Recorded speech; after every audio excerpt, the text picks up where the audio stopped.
Inilah momen saat Perdana Menteri Israel Benyamin Netanyahu tiba di pengadilan distrik Tel Aviv untuk bersaksi terhadap kasus korupsi yang menjeratnya.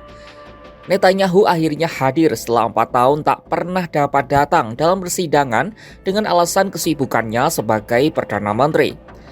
Sidang yang berlangsung pada Selasa 10 Desember 2024 tersebut menjadi momen bersejarah. Itulah kali pertama seorang Perdana Menteri Israel yang sedang menjabat hadir di pengadilan untuk bersaksi sebagai terdakwa. Sebenarnya kasus apa yang menjerat Netanyahu hingga menyeretnya ke meja hijau? Lalu apa saja pembelaan yang ia ungkapkan kepada para hakim?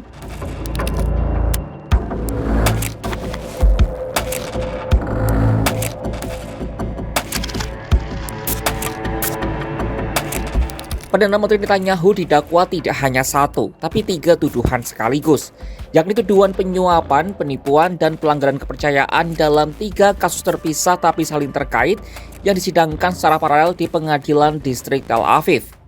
Rinciannya sebagai berikut. Kasus pertama diberi nama kasus 1000.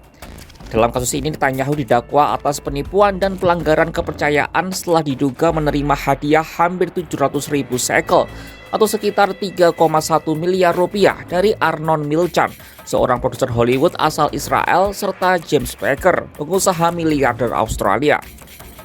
Hadiah berupa sampahnya dan cerutu itu disebut terkait dengan bantuan Netanyahu terhadap kepentingan bisnis Milchan. Namun baik Milchan maupun Packer tidak didakwa. Kasus kedua diberi nama kasus 2000. Dalam kasus ini Netanyahu diduga merundingkan kesepakatan dengan Arnon Moses, pemilik surat kabar Yediot Aharonot, untuk mendapatkan pemberitaan positif sebagai imbalan dukungan terhadap undang-undang yang dapat menghambat pertumbuhan pesaing Moses. Dalam kasus ini Netanyahu didakwa dengan penipuan dan pelanggaran kepercayaan. Sementara kasus terakhir sekaligus yang paling serius adalah kasus 4000. Jaksa menuduh Netanyahu memberikan insentif regulasi senilai sekitar 1,8 miliar shekel atau sekitar 8 triliun rupiah kepada Bezeq Telekom Israel. Sebagai imbalannya, ia disebut meminta pemberitaan positif tentang dirinya dan istrinya, Sarah, di situs berita dikelola oleh mantan pemimpin perusahaan Saul Elovitz. PM Israel itu menghadapi dakwaan penyuapan, penipuan, dan pelanggaran kepercayaan dalam kasus ini.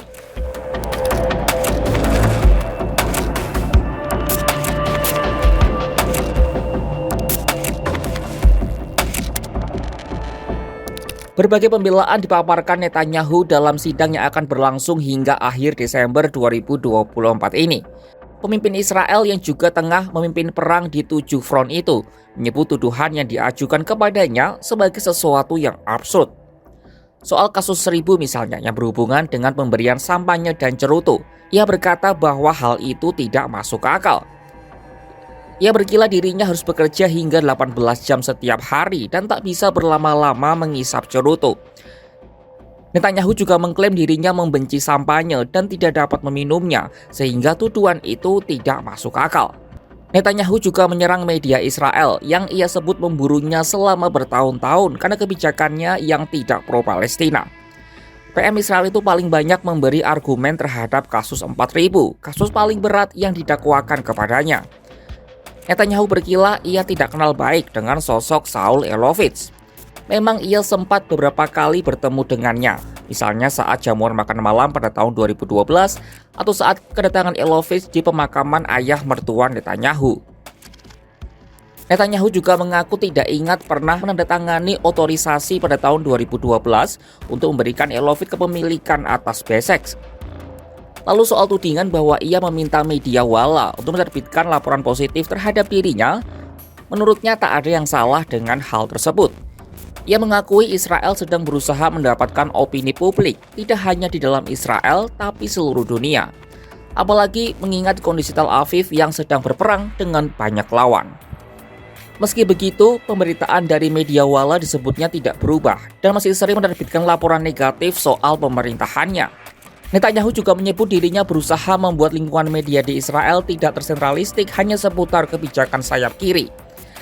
Adapun kesaksiannya menyusul skandal selama bertahun-tahun yang telah beredar di sekelilingnya dan keluarganya. Mereka terkenal menikmati gaya hidup mewah dengan mengorbankan pembayar pajak Israel. Jaksa mencoba menggambarkan Perdana Menteri sebagai pemimpin yang terobsesi dengan citra yang melanggar hukum untuk memperbaiki persepsi publik terhadapnya.